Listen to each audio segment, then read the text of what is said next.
Hey guys, tonight we're stepping straight into the dawn of a day you didn't ask for, but are now spiritually obligated to endure. The life of a Hermetic scribe during the Kybalion's prime era.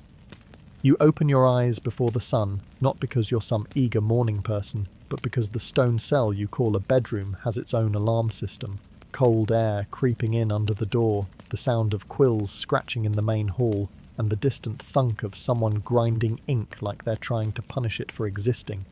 The air smells faintly of dust, old parchment, and sandalwood incense that fizzled out before midnight, leaving behind a ghostly sweetness that clings to the stone walls like an afterthought. Your robe, the same one you wore yesterday, and the day before, and probably during that dream you had about dropping your pen in the middle of a sacred verse, is stiff in all the wrong places. There are stains of black and brown ink splashed across it like accidental abstract art, except there's nothing accidental about spilling ink when you're half asleep in the middle of transcribing the All Is Mind. Washing it is technically possible, but requires soap, which is a rumour in these parts, so you mostly just shake out the dust and call it a day. The robe smells faintly of lamp oil, dry reed fibres, and the quiet despair of someone who knows they will be sitting cross-legged for most of the next 12 hours.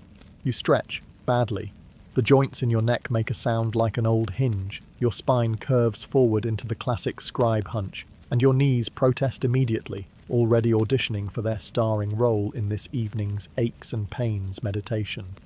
Your sandals wait at the foot of the bed, leather straps thinning like the patience of the senior adept who caught you yawning during yesterday's reading of the 7 Hermetic principles. If the straps snap today, it'll be called a lesson in detachment, which is monastery code for "we're not replacing those for you." A bell clangs once in the distance, not the kind that politely suggests you wake up, but the kind that says if you're not in the main hall for the first chant in 3 minutes, you'll be cleaning the ink pots for a week. You splash your face from the clay jug in the corner. The water is so cold, it briefly convinces you your soul has exited your body, but at least it wakes you up. You throw on the robe, fasten the belt, and brush a small beetle off your sleeve. It falls to the floor and skitters under the bed, probably laughing at you. You step into the hallway, and the scriptorium's atmosphere hits you like a slow wave, the mix of warm lamplight, damp stone, and the metallic tang of ambition.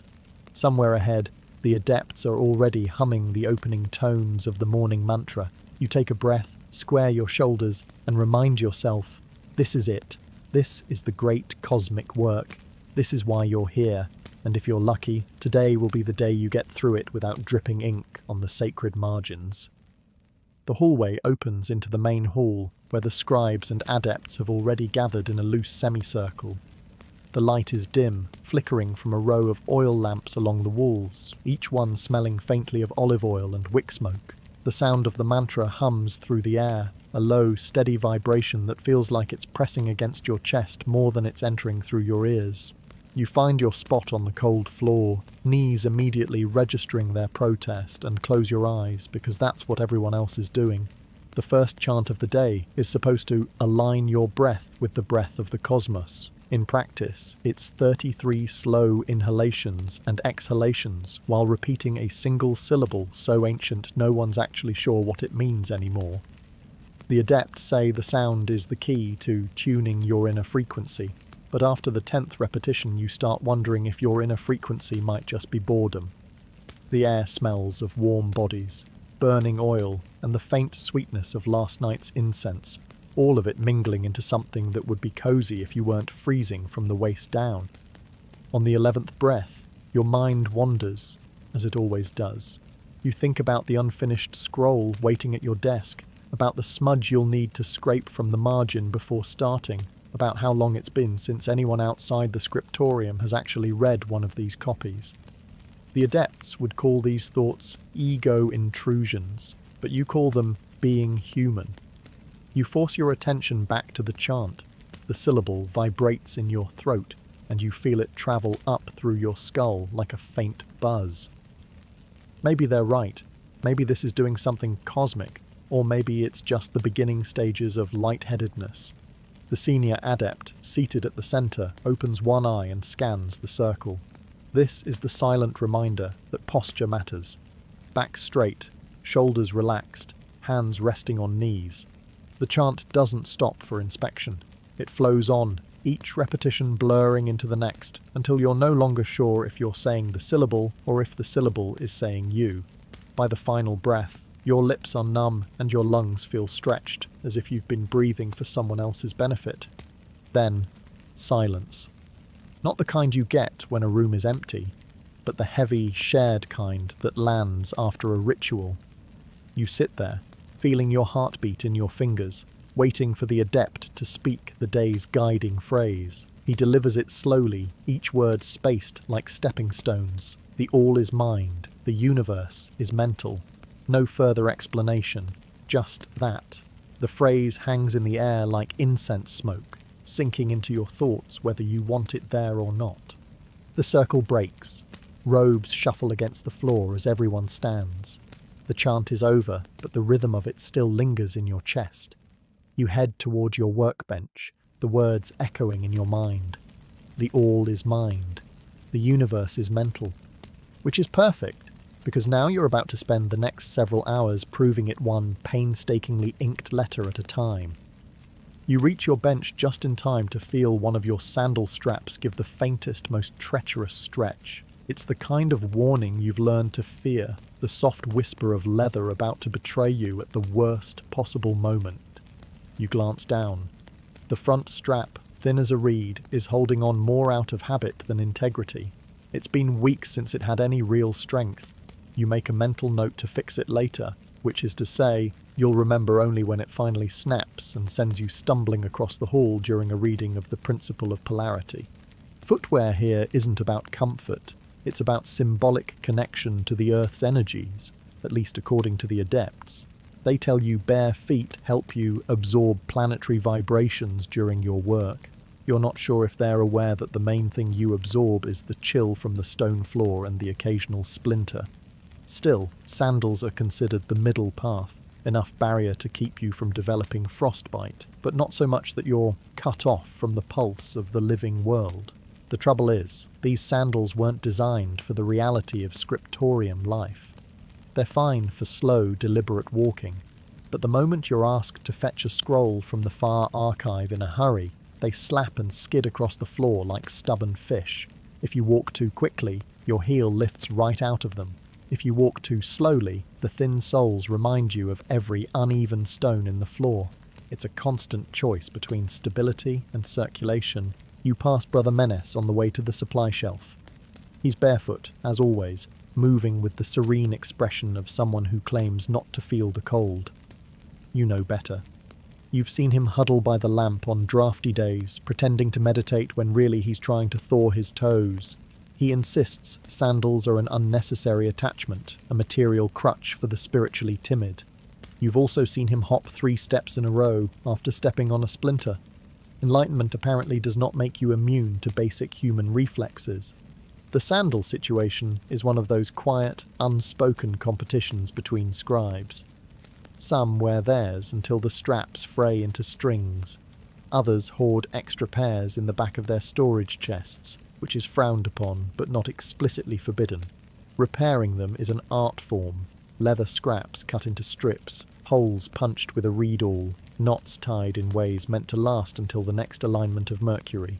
You've even seen an adept weave replacement straps from hemp cord, claiming the rough texture helps stimulate meridian points on the ankles. You suspect it just leaves marks. You adjust your own straps and return to your seat, placing your feet carefully so they rest flat on the stone. The sandals squeak faintly, a reminder of their fragile loyalty. You have no illusions. Sooner or later they will give out.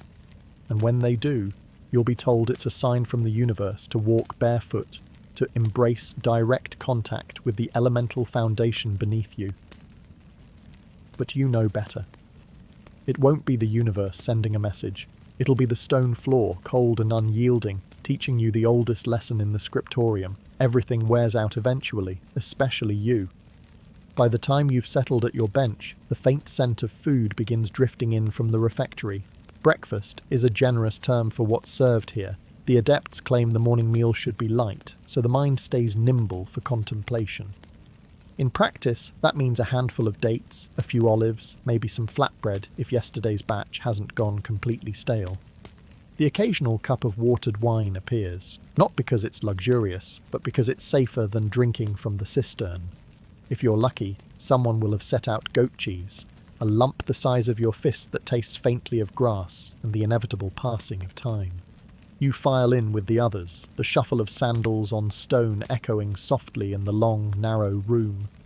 Wooden benches line the tables, worn smooth by decades of scribes sitting in exactly the same posture you're about to adopt. There's no conversation yet. The room hums with a quiet, expectant energy, as if everyone is holding their thoughts in reserve for the work ahead. At the front, an adept gives the blessing, a slow chant that thanks the source of all nourishment for what you're about to eat, though you suspect nourishment is being interpreted metaphorically this morning. Your portion lands on the wooden plate: 3 dates, a thumb-length strip of bread, and a clay cup of pale wine that smells faintly sour. The bread is hard enough to double as a writing surface, so you break it into smaller pieces, hoping it will soften on the tongue before your teeth protest. The dates are sweet, sticky, and gone in 2 bites. The wine at least has the virtue of being wet, though it leaves a trace of bitterness that clings to the back of your throat. The adepts claim food is only a tool to sustain the body, so the mind can serve the great work. They like to tell the story of a scribe from generations past who supposedly lived for 40 days on nothing but 2 figs and a steady diet of cosmic insight. You suspect the story leaves out the part where he was found passed out in the archives.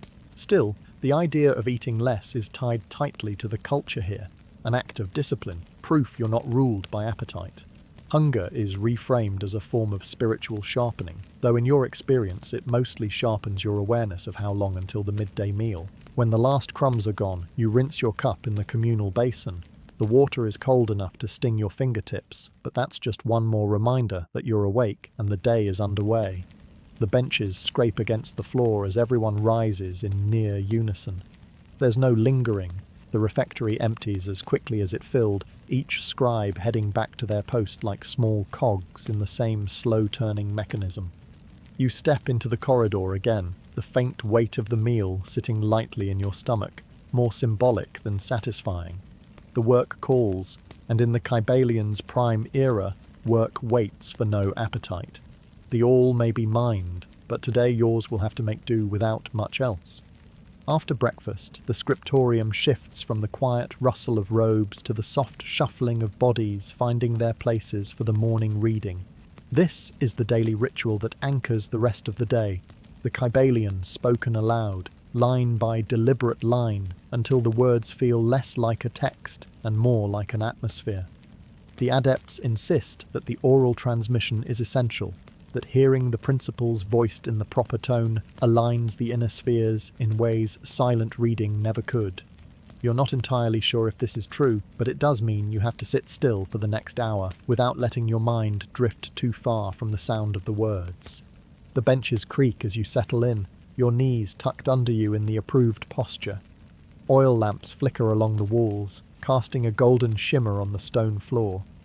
At the front, the senior adept lifts a scroll with a kind of reverence usually reserved for relics, though this is one of many carefully preserved copies you've seen him handle. His voice is deep and steady, each syllable weighed like a coin before being placed on the table.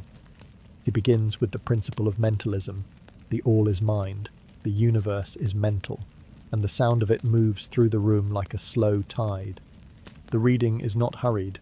Between each line, there's a pause just long enough for the meaning to settle, or for your attention to wander before you catch it again.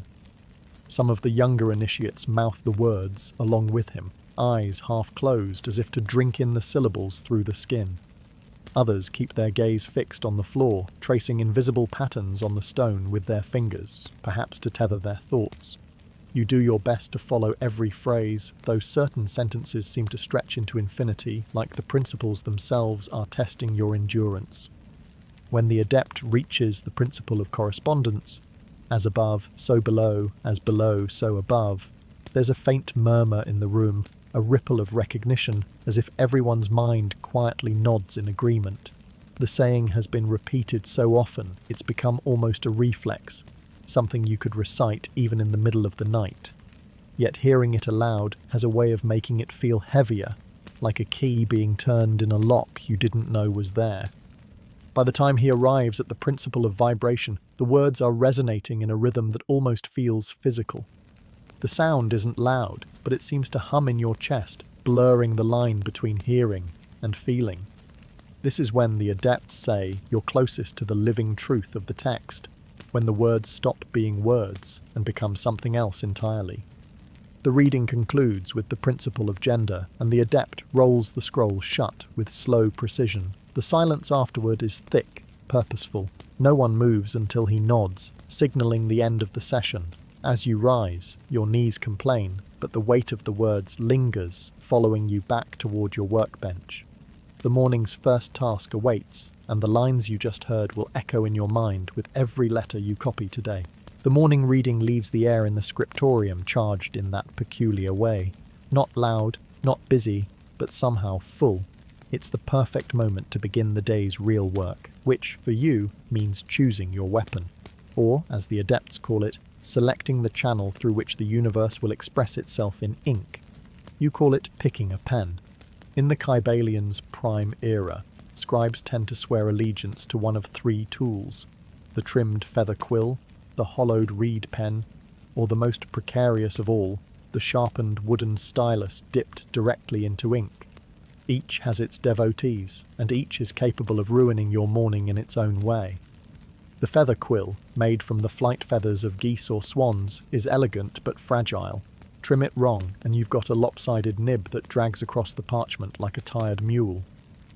The reed pen is sturdier, carved from river reeds, and split at the tip to hold ink, but it's a thirsty thing, always needing a refill at the worst moment. The wooden stylus? That's for the adepts who claim to have transcended the need for comfort. It's also for those who enjoy blots that look like celestial diagrams you didn't mean to draw. You open your small worn case and examine today's options. The quill you used yesterday is still in decent shape, though the tip is starting to fray. A reed pen sits beside it, its cut edge smooth and promising. You weigh them in your hands, knowing full well it's less about the tool's perfection and more about your ability to keep your hand steady over the next 6 hours. The adepts like to say, the hand that wavers in ink wavers in spirit, which is their poetic way of telling you to stop making mistakes. Ink sits in a squat clay pot at the corner of your bench, dark as the void between stars. It's thick, slow to drip, the product of days spent grinding soot into powder and mixing it with gum arabic and water until it reaches the perfect viscosity. Sometimes you think the ink has more discipline than you do. The smell is faintly metallic, tinged with whatever herb the adepts decided to bless it with during the last full moon. You choose the reed pen today, partly because it's steady, partly because you're in no mood for the feather's delicate upkeep. You test it on a scrap of parchment, watching the line it draws. Smooth, even. No hesitation. The reed will do. You place it in the small groove carved into your bench and square the sheet of prepared parchment in front of you. From here, the day becomes a dance between ink, hand, and mind. Every letter is a meditation, every stroke a decision. Somewhere in the back of your head, the morning reading still echoes, the all is mind. And you can't help thinking how much that's true when every flick of your wrist decides whether a sacred text survives in beauty or stumbles into a blot. You dip the pen again, and the day begins in earnest. The reed pen in your hand is nothing without the black lifeblood it drinks, and here in the scriptorium, ink isn't just a writing medium, it's alchemy you can spill. The pot at your bench holds a small universe, dark as midnight, viscous enough to cling to the pen's tip, and precious enough that a single overturned jar can earn you an entire afternoon of reflective cleaning in the cold courtyard. The adepts speak of it as though it's alive. They claim every drop is infused with intention, that the act of grinding soot and binding it with gum arabic is a ritual in itself. You believe them, but you also know that one inattentive elbow can turn all that intention into a puddle. Ink making is a slow craft. First comes the soot, scraped from the insides of lamps or gathered from special fires that burn cedar or myrrh. The adepts say the smoke carries elevated vibrations when the wood is chosen carefully, though mostly it just makes your robes smell like a campfire. The soot is ground to powder on a stone slab until it's finer than sand, then mixed with gum arabic, a resin that oozes from acacia trees. The resin is dissolved in water, strained and blended with the soot until it becomes that deep, glistening black that will cling to parchment for centuries, or until some careless scribe leaves it in the rain. To the untrained eye, it's just ink, but in the scriptorium, each pot carries a lineage. Adepts remember who ground which batch, who blessed it under which lunar phase, who stored it in which cupboard. It's like the genealogy of a noble family, except the descendants here are blotches on the sleeves of every robe in the room. And those stains? They're permanent. No amount of scrubbing will erase them. Even water, the enemy of ink, can't free the fibres completely. The robes tell a history in black smears, the nervous flick of a novice's hand, the heavy drip from a reed pen too full, the dark splash of an inkwell knocked over during a heated debate about the principle of correspondence. You dip your pen into the pot, careful not to let it sink too deep. The reed drinks just enough, and you let the first stroke fall on the parchment. The ink flows smooth and even, but you know it can turn on you in a moment, thicken in the cold, run thin in the heat, or simply refuse to cling to the nib if the gods of writing aren't in the mood. The adepts insist that this is part of the lesson. The medium reflects the mind. If your thoughts are scattered, your ink will blot. If you're steady, it will flow. Of course, sometimes the only thing the ink reflects is humidity, but that's not the kind of wisdom you voice out loud. Instead, you keep working, stroke after deliberate stroke, watching the letters emerge, as if the pot itself contains the principles, and you're just the one pulling them into view. And in a way, maybe that's true. Before you can even think about copying the Kybalion's words onto fresh parchment, the surface itself has to be worthy of them. That means preparation, slow, meticulous, and, in its own way, more exhausting than the writing. The adepts call it clearing the vessel for the cosmic imprint. You call it sanding goatskin until your fingers feel like you've been peeling walnuts for a week. The parchment begins as a stretched sheet of animal hide, taut across a wooden frame like a drum. It's pale and uneven, with faint ridges where the veins used to be. To prepare it, you scrape the surface with a curved knife, shaving away anything that might catch the nib of your pen. The sound is dry and whispery, like paper being crumpled in slow motion. Fine dust drifts into the air, sticking to your robes, your hands, and sometimes your face if you're leaning too close. You brush it away, knowing it'll be back in minutes. Once the surface is smooth, you rub it with a piece of pumice to erase any stubborn imperfections. This is the stage where the adepts claim the parchment becomes receptive, as if you're coaxing it into a state of spiritual readiness. You're less poetic about it, you just don't want your pen to snag halfway through a sentence about the principle of rhythm. A snag can mean a blot, and a blot can mean hours of repair. Speaking of repair, this is also when you fix any minor flaws left from previous scribes. Old scrolls are sometimes scraped clean and reused, a practice called palimpsest. The adepts like to think of it as transformation, one set of words giving way to another, the past overwritten by the present. But it's not always so mystical. Sometimes it's just cheaper than finding new parchment. You take a blunt knife and gently scrape away the old ink, then smooth the spot again with pumice until it blends in. If done well, the new writing will cover the old so completely that no one would guess it had ever been there. If done badly, you end up with faint ghost letters haunting the margins forever. After the surface is prepared, you use a fine string dipped in charcoal to mark the lines where your text will sit. These guidelines are faint but essential. Without them, even the steadiest scribe will drift, and nothing is more humiliating than a paragraph that slowly slides downhill across the page. The adepts insist that straight lines reflect a straight mind, and while you've never been sure about the truth of that, you do know it's easier to read when the words don't look like they've been following the slope of a mountain. By the time you're done, the parchment gleams faintly in the lamplight, smooth under your fingertips, ready to carry the weight of the principles for decades, maybe centuries. You set it gently in front of you, careful not to smudge it with the dust still clinging to your hands. The page is silent, expectant. All it needs now is the universe written on it. The parchment sits ready, the reed pen is behaving, and the ink is just thick enough to flow without splattering. You've copied 2 neat paragraphs, the kind of work that might actually make it into the archives without the need for repairs, when the bell rings. It's not the sharp, insistent chime of morning summons, but a softer, slower toll, the call for the midday chant. You set the pen down reluctantly. The ink on the nib will dry in the next few minutes, which means you'll have to re-dip and test it again before continuing. This is the cost of rhythm in the scriptorium. Stop when the schedule says stop, not when the work is going well. The midday chant is different from the morning one. It's not about aligning your inner spheres with the great cosmic breath, at least not entirely. It's about keeping the mind from drifting into the kind of fog that turns the principle of cause and effect into the principle of something and I forget. Hours of silent copying can leave you in a strange state where the words flow but their meaning slips through your awareness like water through cloth. The chant is a kind of mental anchor pulling you back to the present. You join the others in the circle. The oil lamps have been trimmed, their flames steady, and the air feels warmer now, heavy with the scent of burning resin. Everyone kneels or sits cross-legged, depending on how cooperative their joints are feeling. The senior adept begins with a single note, low and sustained, then the rest of you join in. The sound is not quite a melody, more a layering of voices, each carrying the same tone until the air itself seems to thrum. The chant today is built around the principle of vibration.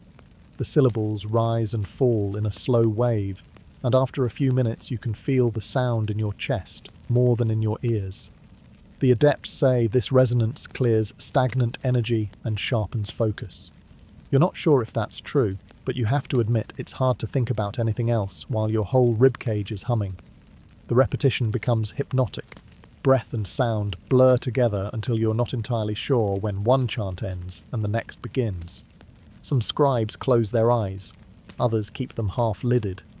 A few, the newer ones, sneak glances at the senior adept, maybe hoping for a nod of approval. You've been here long enough to know there's no grading system, only the quiet satisfaction of making it through without your mind wandering too far into thoughts of lunch. The chant ends with a long exhalation.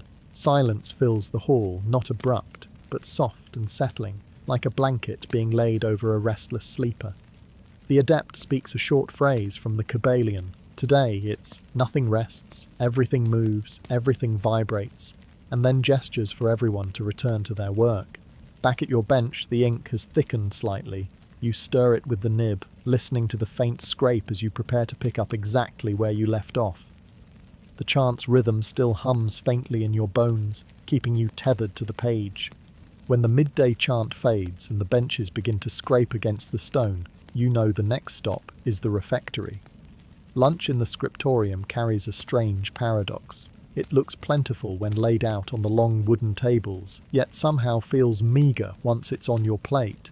The adepts say this is to teach detachment from material satisfaction. You suspect it's also because feeding 30 people a proper meal would require more goats than the surrounding hills can offer. The tables are lined with earthenware bowls of lentil stew, loaves of flatbread stacked like small stone tablets, and a scattering of figs and dried apricots for sweetness. There's the occasional dish of olives floating in brine, their sharp scent cutting through the warm, earthy aroma of the stew. From a distance, it's inviting.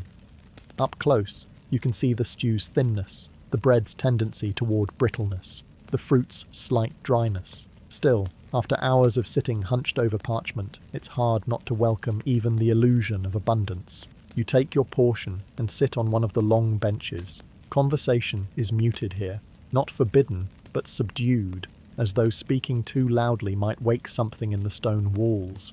A few scribes trade whispered remarks about their morning's work. Someone mentions a blot on a critical line about the principle of polarity, which will now require careful scraping and rewriting. An adept at the far end of the table quotes the Kybalion between spoonfuls of stew, as if seasoning his lunch with wisdom. The lentils are warm at least, and spiced lightly with cumin and coriander. The bread, though stubborn, softens enough when dunked into the stew.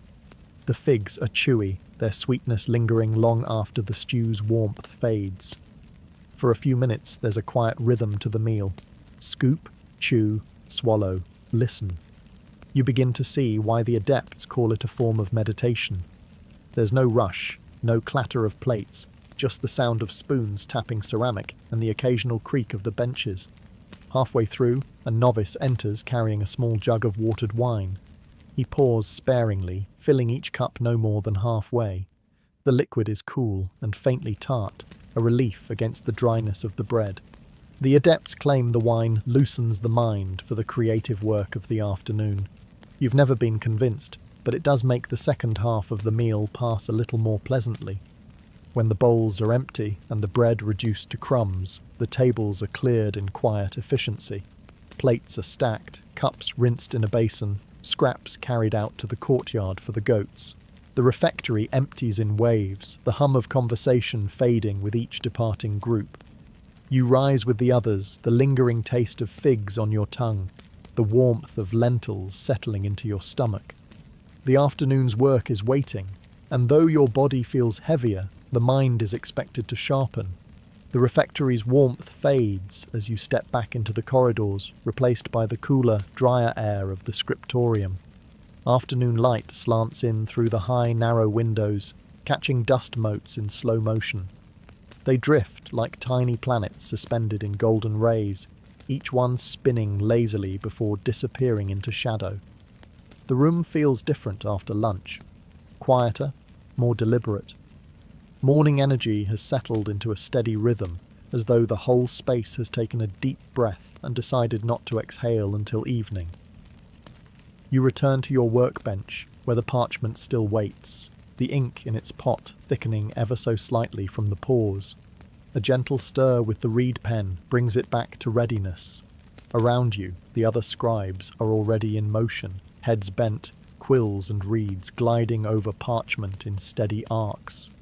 The sound is soft but constant, the faint scratch of pen tips, the occasional clink of an inkwell being moved, the quiet rustle of robes as someone shifts in their seat. Afternoons in the scriptorium are the most productive hours, or so the adepts say. The body has been fed, the mind has been cleansed with chants, and the work should flow without resistance. In reality, these hours are also the time when fatigue settles in quietly. It creeps up the spine, loosens the focus in your eyes, and tempts the hand toward tiny errors that won't be noticed until much later. You know this, so you work carefully, eyes flicking between the source scroll and your own page, keeping your strokes even and deliberate.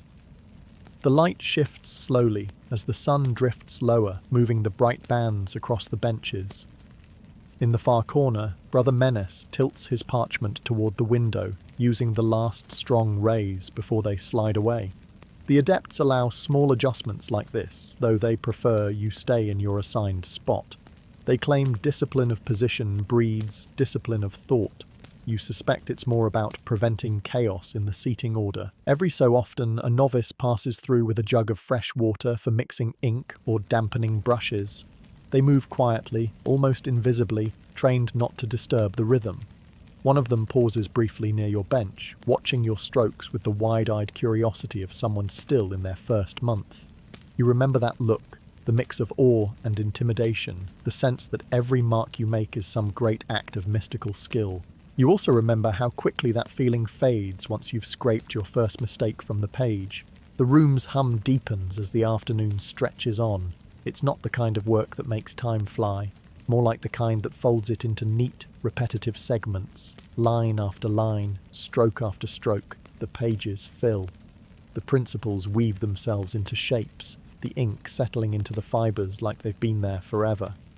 You lose track of how many paragraphs you've finished. The light has shifted again, shadows now stretching long across the floor. Somewhere outside, the bell for the next chant is drawing closer, but for now, the world has narrowed to parchment, ink, and the slow, patient movement of your hand. Eventually, the steady scratching in the scriptorium is interrupted by the subtle but unmistakable sign that your ink is losing its edge. The lines grow faint, the pen strokes lighter, and you have to dip more often just to keep the letters uniform. It's a quiet signal, but every scribe recognizes it. The time has come for the second ink grinding of the day. The process isn't rushed. In fact, it's one of the few tasks that allows you to step away from the endless lines of text and focus on something entirely tactile. You retrieve the inkstone from the shelf, a flat, weighty slab with a shallow depression carved into its center. Beside it sits a small jar of water and a carefully wrapped lump of soot cake. The cake is dense, black, and faintly aromatic from whatever herbs were burned during its creation. Some batches smell of cedar, others of myrrh or frankincense. This one carries the faint resinous sweetness of juniper. You pour a thin trickle of water into the stone's hollow and begin the slow, circular grinding of the soot cake against its surface. The motion is steady, hypnotic, the pressure light, but consistent. Black swirls begin to bloom in the water, deepening with every rotation. There's a certain satisfaction in watching the transformation, solid to liquid, potential to purpose. The adepts say this act mirrors the mental alchemy of the scribe, the raw material of thought shaped into something that can leave a permanent mark. The grinding takes several minutes, enough time for your mind to wander, but not so long that it becomes a chore. You notice the faint grittiness under the cake at first, then the smoothness as the particles dissolve completely. The liquid darkens until it reaches that perfect opacity, black enough to hide a shadow. You pause to test a drop with the tip of your reed pen. The line it produces is rich, dense, and dries with a faint gloss. Satisfied, you pour the fresh ink into your pot, careful not to spill a drop. Around you, other scribes are engaged in the same ritual. The sound of grinding is soft but constant, a kind of shared heartbeat that pulses through the room. Some work in silence, others murmur short invocations as they mix, asking for steady hands and clear minds. You don't speak aloud, but you do feel a certain renewal in the process, like refreshing the breath after holding it too long. With the ink ready, you wipe the stone clean with a scrap of cloth, wrap the soot cake again, and return everything to its place. The fresh pot sits by your parchment, gleaming faintly in the shifting light. You pick up your pen, dip it into the darkness, and feel the immediate difference as the line flows confidently once more. The words take shape again, each letter sharp and certain, as if the ink itself carries the conviction the text demands. The fresh ink sharpens your work, and with each line copied, the page begins to take on that satisfying balance of form and space. But the margins, those slender strips of untouched parchment flanking the main text, hold their own kind of allure. Officially, they exist to frame the sacred words, to give the eye a place to rest. Unofficially, they've always been a quiet refuge for the scribe's less formal expressions. Marginalia is never encouraged, but it's also rarely punished, provided it doesn't obscure the main text. Over the decades, the scriptorium's oldest volumes have accumulated an entire second layer of life in those narrow spaces.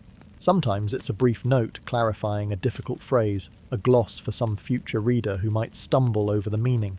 Other times it's an observation about the day's weather or the quality of the last batch of ink. And occasionally, though you'd never admit it to the adepts, it's a sly comment aimed at another scribe's less-than-perfect handwriting.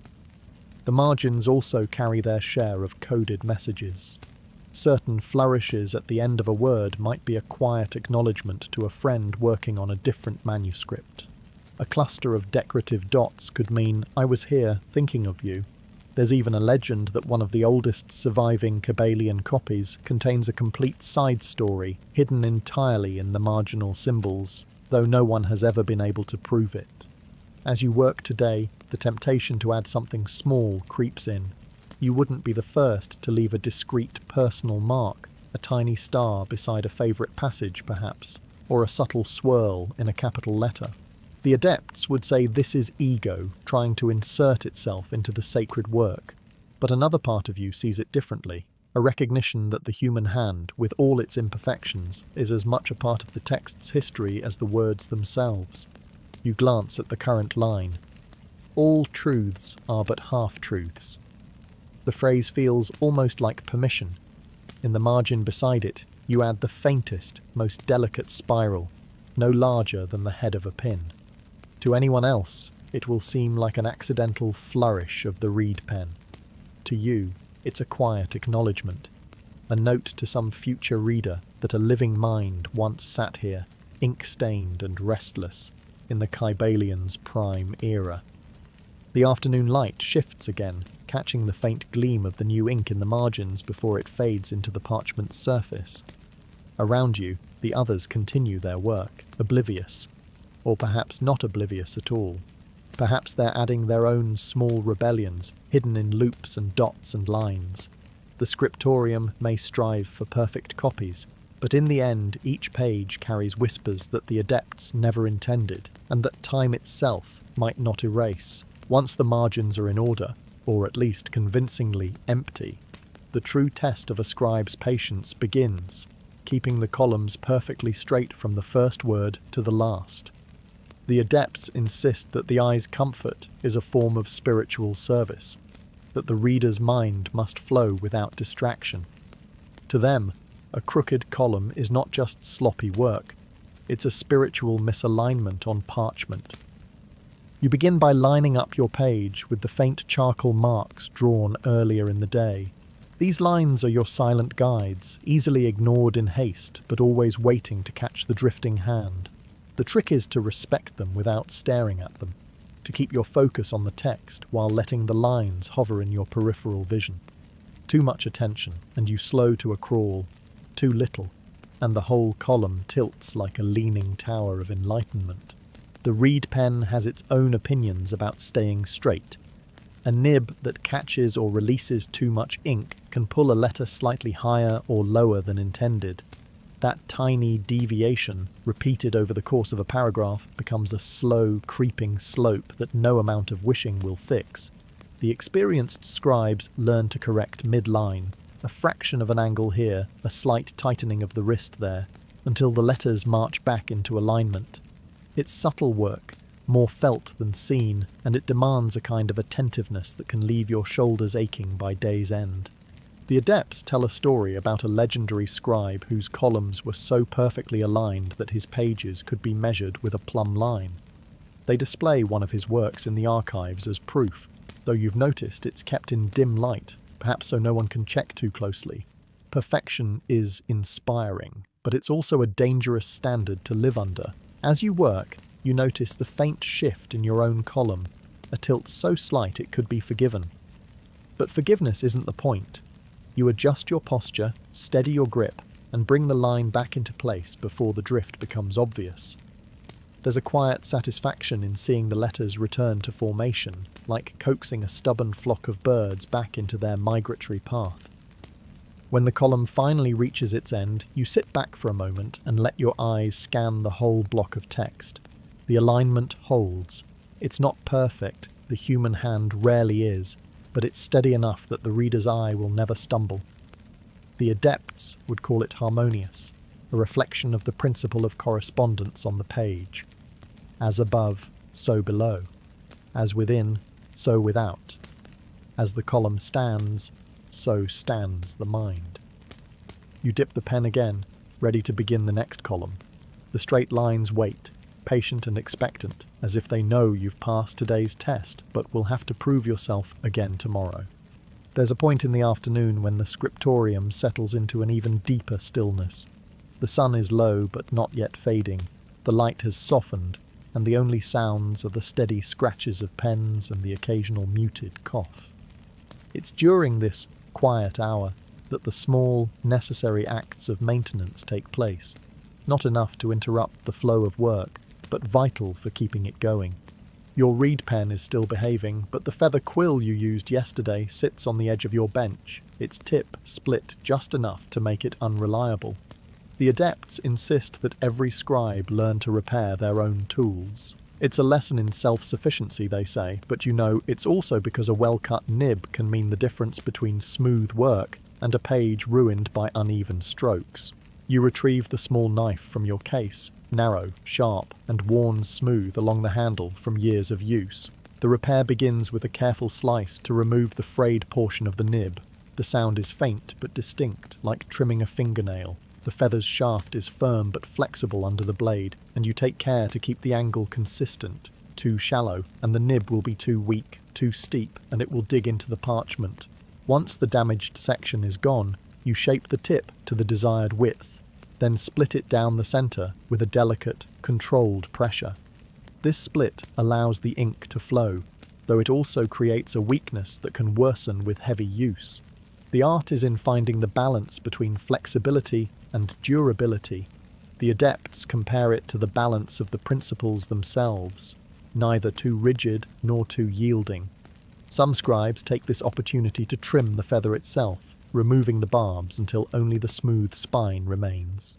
Others keep the feather intact, letting it curve above their hand like a banner of their craft. You leave yours mostly untouched. The sight of the white plume curling over the parchment has always given you a quiet sense of ceremony. When the nib is ready, you test it on a scrap of parchment, drawing a few slow lines to see how the ink flows. The quill responds well. Crisp edges, even distribution, no blotting. You clean the knife, set it back in its case, and lay the repaired quill alongside your reed pen. Both tools are now ready for service, each suited to a different kind of line, a different mood of writing. The quiet hour continues around you, the others absorbed in their own work or small repairs.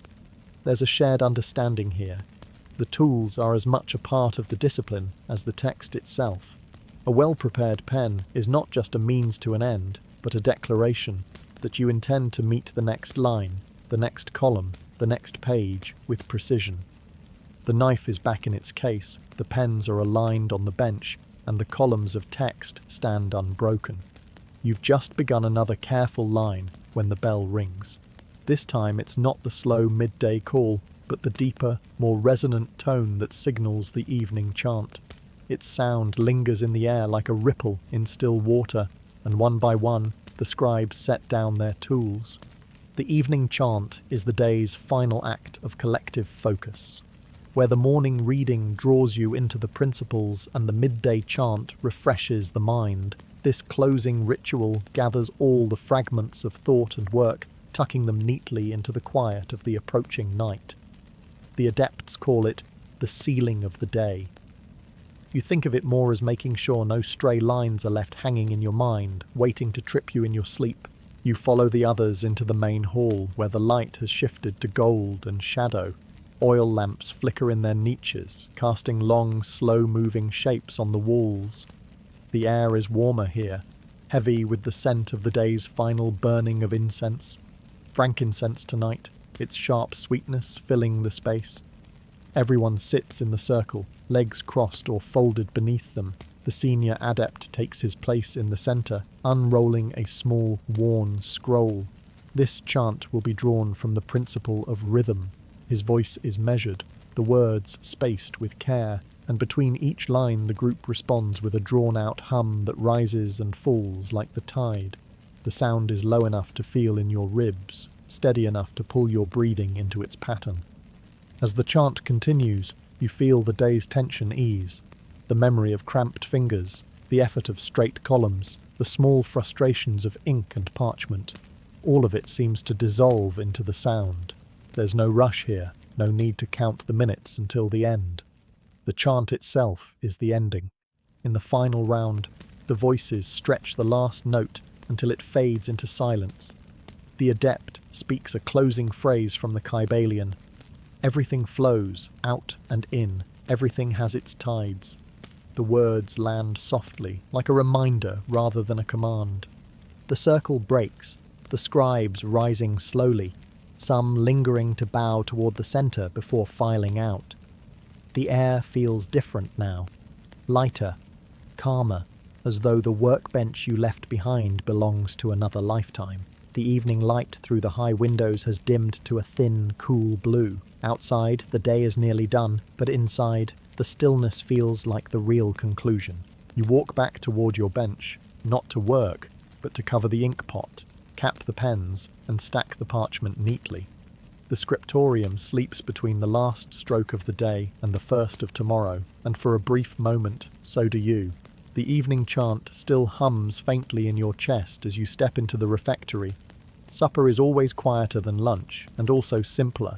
The adepts say it's easier to sleep when the stomach is not burdened, though you suspect the real reason is that the pantry holds only so much. The long tables are set with bowls of thin vegetable broth, small rounds of coarse bread, and, if the week has been generous, a shared dish of olives or cheese to pass down the line. You take your place among the others, the wooden bench cool beneath you. The broth smells faintly of leeks and parsley, steam curling up in soft ribbons. It's warm, but modest, the kind of meal that fills the space between hunger and sleep without tipping into indulgence. The bread is tougher than the flat loaves at lunch, baked in smaller rounds with a crust that resists the teeth. Dipping it into the broth softens it enough to chew without too much effort. Conversation is minimal. After a full day in the scriptorium, words feel used up, worn at the edges. The novices glance around before speaking, unsure whether to keep the silence or break it with small remarks. The more seasoned scribes eat steadily, their focus on the bowl in front of them, as though the act of supper itself is another form of meditation. At the far end of the table, one adept speaks quietly about the principle of cause and effect, using the example of bread, the planting, the harvesting, the grinding, the baking, each step leading inevitably to the loaf in his hand. No one argues, though a few exchange faint, knowing smiles. The Kybalion has a way of appearing in every conversation here, even in the ones about soup. Midway through the meal, the cheese plate makes its way to your section of the table. It's a small wheel, slightly crumbly, with a sharp tang that cuts through the mildness of the broth. You take a modest slice, as tradition demands, and pass it along. The olives follow, dark, wrinkled and briny, and you add 2 to your plate, knowing there won't be enough for seconds. The last bites come quietly. Bowls are drained, crusts are softened and eaten, and the sound of chewing fades into the scrape of spoons against ceramic. The meal ends without announcement, the absence of food marking the conclusion as clearly as any bell. When the tables are cleared, the scraps are gathered for the animals, and the cups and bowls are rinsed in the basin by the door. The smell of the broth lingers faintly, mixing with the sharper scent of the oil lamps that have been lit for the night. You rise with the others, your hunger eased but not entirely gone, just enough to remind you that simplicity here is not only a practice but a way of life. After supper, the corridors open into the courtyard, and the shift in air is immediate. Inside, the oil lamps burn with a steady, enclosed warmth. Out here, the night brings a coolness that seems to sink into the skin. The sky above is a deep indigo, still holding a faint trace of light at the horizon. Stars emerge in patient clusters, their brightness sharpened by the absence of city fires. The courtyard is a simple rectangle of stone and packed earth, bordered by a few stubborn plants that have learned to survive on minimal care. At its centre stands the well, its wooden bucket resting on the stone rim. A few scribes gather there to draw water for washing hands and faces before the night's rest. The sound of the rope creaking on the pulley is soft but distinct in the quiet. You walk the perimeter slowly, feeling the day's stillness settling differently now that you're outside. The air smells faintly of dust and herbs, a trace from the small garden at the far corner, where sage and rosemary grow for both cooking and incense. Somewhere beyond the walls, a nightbird calls, its rhythm breaking the otherwise even hush. The courtyard serves more than one purpose. By day, it's a place for quick errands, fetching water, shaking dust from robes, carrying scraps to the animals.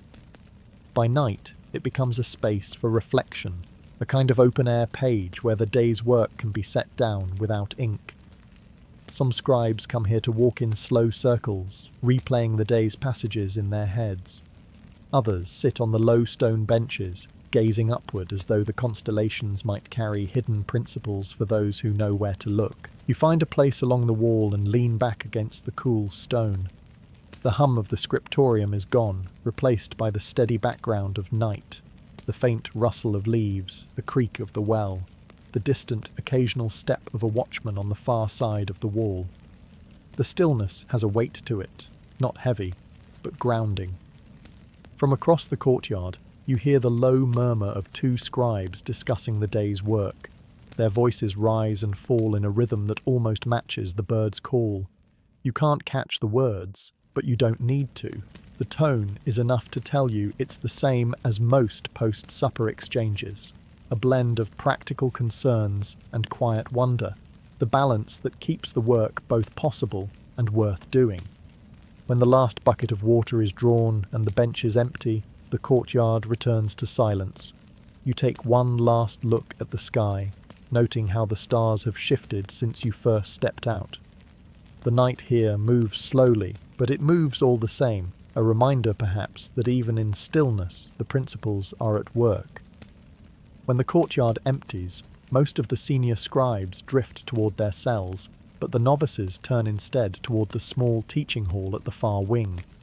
The evening lessons are a fixture of their first year, a time for correcting errors, drilling fundamentals, and absorbing just enough philosophy to keep their work from becoming mechanical. The adepts insist that copying without understanding is like drawing water with a broken bucket. It looks full, but it will never hold. The teaching hall is smaller than the main scriptorium, lit by only a handful of oil lamps that throw long shadows up the plaster walls. Low benches form two neat rows, each with a narrow writing board balanced on top. The novices arrive with their practice scrolls rolled under their arms, the day's work ready to be examined. Some sit with shoulders square, prepared for criticism. Others keep their heads slightly bowed, already bracing for it. At the front, the instructor, a wiry man with a voice like dry parchment, calls them to attention. He begins by unrolling one of the practice scrolls and holding it up for all to see. This one is an example of what not to do. Uneven spacing, ink blots spreading like shadows, a column that drifts into an unmistakable curve.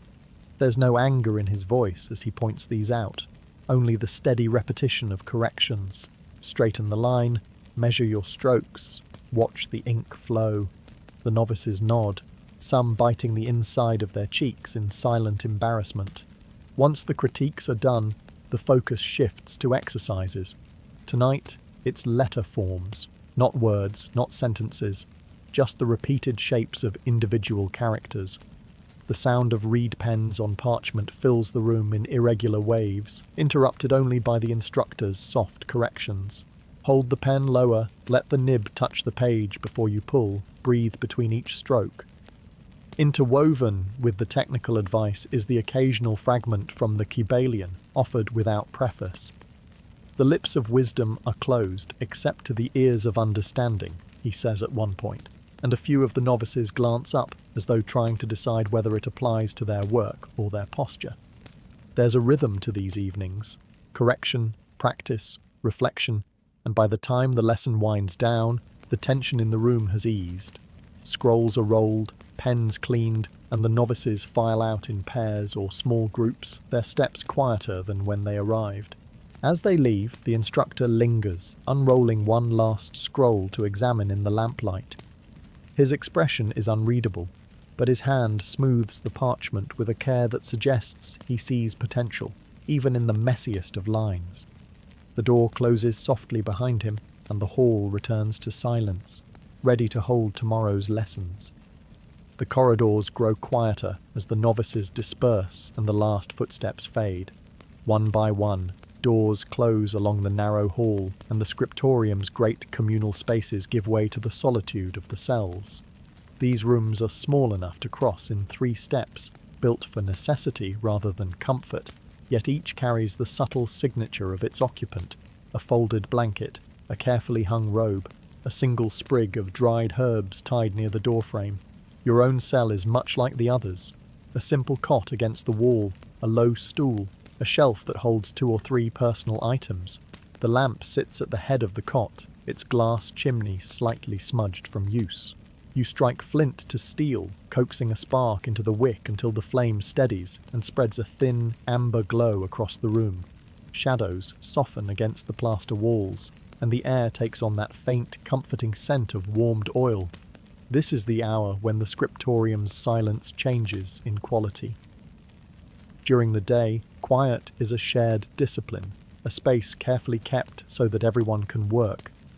At night, it becomes something more intimate, a kind of ownership over your own stillness. No columns to straighten, no ink to grind, no watchful eyes measuring your strokes. just the small rituals of ending the day. Some scribes use this time to review the day's passages from memory, murmuring the principles to themselves until they drift into sleep. Others simply sit in the lamplight, letting their eyes wander over the worn patterns in the walls, their thoughts untethered from the demands of precision. For you, it's often a moment to tend to small tasks that belong to no schedule, repairing a frayed cuff, trimming a nail that caught on the parchment earlier, or sharpening the pen you'll use tomorrow morning. On the shelf, the scroll you've been reading in spare moments waits patiently. It's not the Kybalion itself, but a commentary by some long-past scribe whose name is known only from the faded signature at the end. His voice, preserved in ink, is strangely personal. He writes as though he's speaking to one student in particular, offering gentle corrections and sly humour between explanations of the principles. It's a reminder that the work done here is not just for the archives, but for the minds that will one day read it. The lamp burns steadily, the small flame throwing just enough light to make the shadows seem deeper. You adjust the wick, lowering it until the glow is softer still. Outside the cell, a single step echoes down the corridor, perhaps the night watch passing by. And then the quiet folds in again.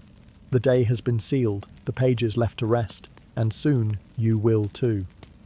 When the lamps in most of the cells are dimmed to embers or snuffed entirely, the scriptorium does not sleep in full. Somewhere in the corridors, slow and measured footsteps mark the passing of the midnight watchman.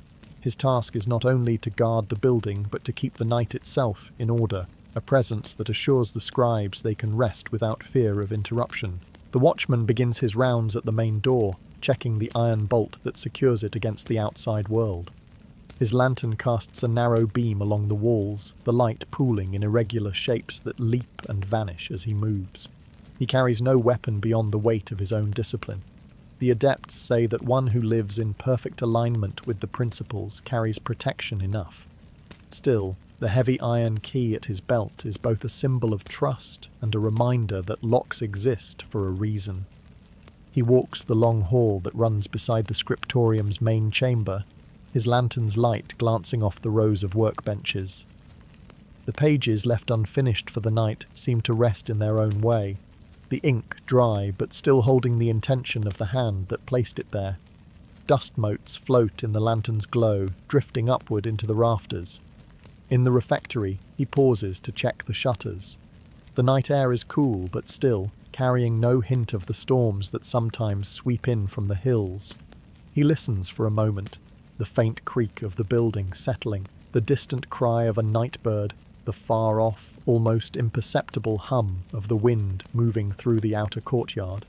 Satisfied, he moves on. The novice's hall is always last. Here, he steps lightly, knowing some still sleep lightly enough to stir at the sound of a passing foot. The benches and boards sit neatly in their rows, the scent of fresh parchment lingering from the evening's lesson. A lone scroll left behind is rolled tight and placed on the instructor's desk. The watchman knows its owner will retrieve it at dawn. Not every night brings peace.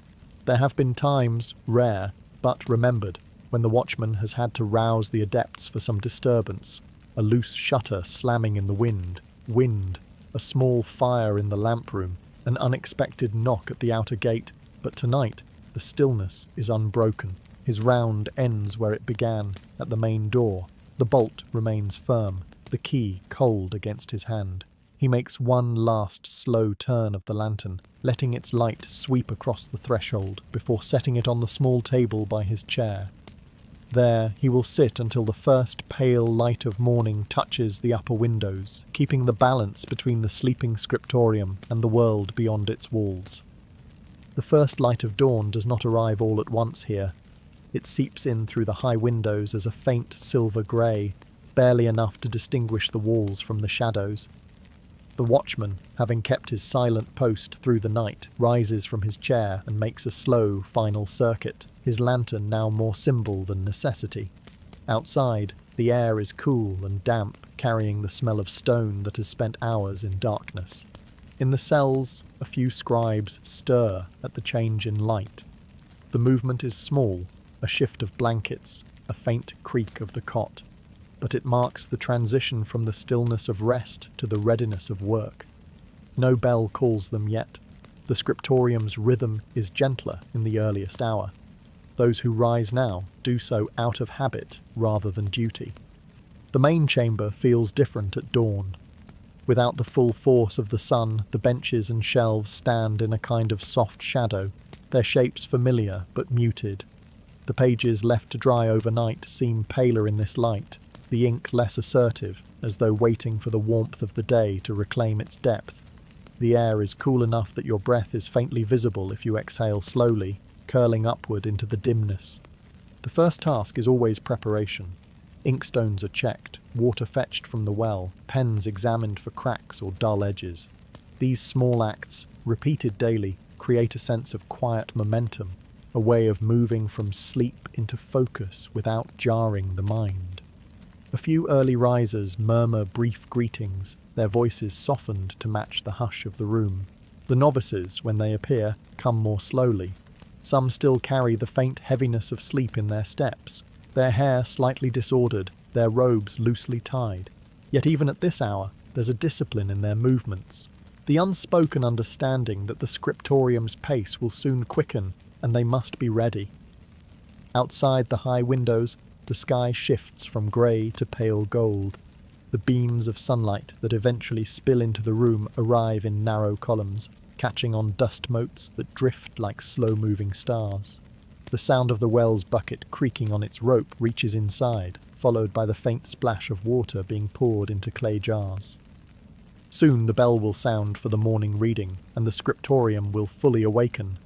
But in this moment, there is only the gentle layering of sound, footsteps on stone, the faint scrape of a chair being moved, the slow grinding of soot against stone to form the day's first ink. It is the kind of hour that slips by without notice, quiet but complete, holding in it the first breath of the day's work.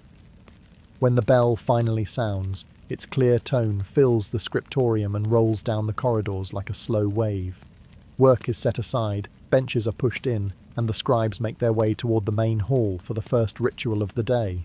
The morning reading is not simply tradition, it is the anchor point for everything that follows, the moment when the mind is set in alignment before it begins the careful labour of transcription. Today's reading is drawn from the principle of mentalism. The all is mind, the universe is mental.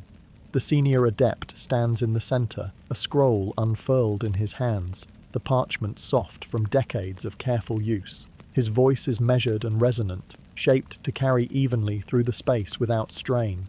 Each line is followed by a pause long enough for the words to sink into the listeners, as if allowing them to settle into the very grain of the mind, like ink into parchment. The air holds the faint scent of the incense burned just before dawn, a subtle mix of sandalwood and sage. Light filters through the high windows in pale golden shafts, touching the tops of the gathered heads but leaving the lower room in cool shadow. The scene feels both still and alive, a contained quiet that hums with unseen motion.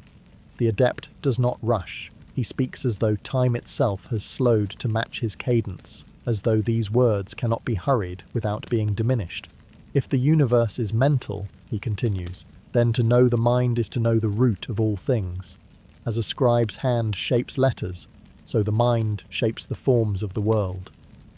The analogy draws a few subtle nods from the older scribes. It is a comparison they have heard before, but never quite the same way twice. When the reading ends, there is no applause, no spoken response. Instead, the hall fills with a unified silence, the kind that comes not from emptiness but from fullness, as though every person is carrying away a portion of the words, to be unpacked quietly in their own time. The group disperses back toward the workbenches, the corridors now brighter with the day's full light. Some scribes resume their places without a sound. Others exchange a few low remarks, reflecting on the reading in quick fragments before the first lines of ink claim their attention. You return to your own bench, the phrase still turning over in your thoughts. The all is mind. It sits there, unhurried, like the faint outline of a letter yet to be filled in. Soon the pen will touch parchment, and the day's labour will begin. But the shape of that thought will linger beneath every stroke, guiding the hand whether you choose to notice it or not. After the morning reading, the scriptorium resettles into its quiet order. The benches are occupied, the pens are poised, and the first jars of fresh ink sit ready in their places. Yet no one rushes into motion. There is a rhythm to beginning the day's work, and the ritual of the first stroke is observed with care. It is not marked by bells or chants, but by an unspoken agreement, a collective pause before creation begins. You sit before your parchment, its surface smooth and faintly cool beneath your fingers. The guidelines drawn in faint charcoal wait like scaffolding, invisible to the reader but essential to the builder. The ink in your pot is rich and dark, its surface reflecting a small patch of the high window's light. The reed pen rests across your hand, its nib freshly trimmed to a precise angle. The ritual begins with stillness. Each scribe takes a moment to clear the mind, to feel the weight of the tool in the hand, to remember that the act of writing is not merely mechanical, but a form of alignment. In the Kybalion's teachings, the principle of correspondence, as above, so below, applies as much to the scribe's craft as to the workings of the universe. A crooked beginning will echo down the column. A straight, steady one will carry harmony through the page. You dip the pen into the ink, just enough to coat the nib without flooding it. The excess is touched to the inside edge of the pot, a small gesture that prevents blots before they happen. The first letter is always the most deliberate. Today, it's an ornate A, the initial of the opening phrase you've been assigned. Your wrist moves slowly, guiding the nib through the curves and angles, the line both precise and alive. Around you, the faint sounds of other pens beginning to move join the air. A soft scratch here, the sigh of someone adjusting posture there. The scriptorium is not truly silent now. It has shifted into its working voice, the quiet hum of creation in progress. The first stroke complete, you do not rush into the second. The pen is lifted, examined briefly, then set down again. In this way, the ritual slows the opening moments of the day, ensuring that the mind and hand are synchronized before the pace quickens. By the time the second and third letters join the first, the motion feels natural, the hesitation replaced by steady rhythm. The column begins to grow, letter by letter, the black ink sinking into the parchment as though it belongs there. The first stroke is no longer visible as a separate act. It is simply the beginning of the whole, woven into what will soon be a page. Yet its influence remains, guiding the rest with the quiet authority of a well-laid foundation. By the time the sun has climbed high enough to pour steady light through the upper windows, the first page of the day is often nearly complete. This is when the footsteps of the adept begin to echo in the main hall, slow, deliberate, unmistakable. The midday inspection is not announced, it simply begins, and every scribe knows to be ready. The adept walks with hands folded behind his back, his robe brushing softly against the stone floor. He stops at each bench, leaning slightly to observe the work without touching it. His eyes are sharp, but not hurried, moving from column alignment to letter form, from ink consistency to the state of the parchment's surface. A page can pass or fail in seconds, though his expression rarely reveals which outcome has occurred. At your bench, the inspection begins with silence.